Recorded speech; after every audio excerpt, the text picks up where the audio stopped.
Hi everyone, in front of me I've got iiiF150 R2 Ultra, and let me share with you how to add the fingerprint to this device. So let's start with opening the settings, and here we have to scroll and find the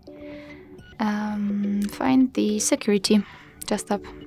Now we have to enter fingerprint, and of course if you do not have your screen lock currently added, you will have to do it right now. You can choose the pattern, pin or password.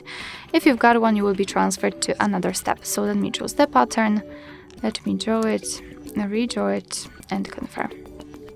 Now we can decide what kind of notification content you want to show. So just mark the option and tap on done, tap on more, and I agree.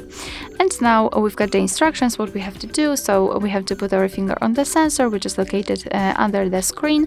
So let's tap on start. And now we have to put our finger on the sensor multiple times in order to add our fingerprint fully, and try to catch every part of it for better recognition, of course, and change the position of your finger.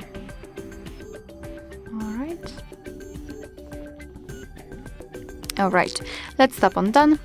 And as you can see, this is the fingerprint we just added. We can rename it or remove it. You can add another fingerprint, and here you've got the option of screen display fingerprint, which means that basically you will be able to find the position of the fingerprint sensor even if the screen is closed. You can also change the fingerprint unlock animation, so the none, this thing, and the honeycomb. So it's up to you. Oh, and here we've got more options. So the particle also, rotate, and energy circle. Alright, so now let's check if it is working. So let's lock the device. And here we've got our sensor, so let me put my finger on it. And as you can see, the device is unblocked, which means that we just successfully added the fingerprint. Alright, so that will be all. Thank you so much for watching. I hope that this video was helpful, and if it was, please hit the subscribe button and leave the thumbs up.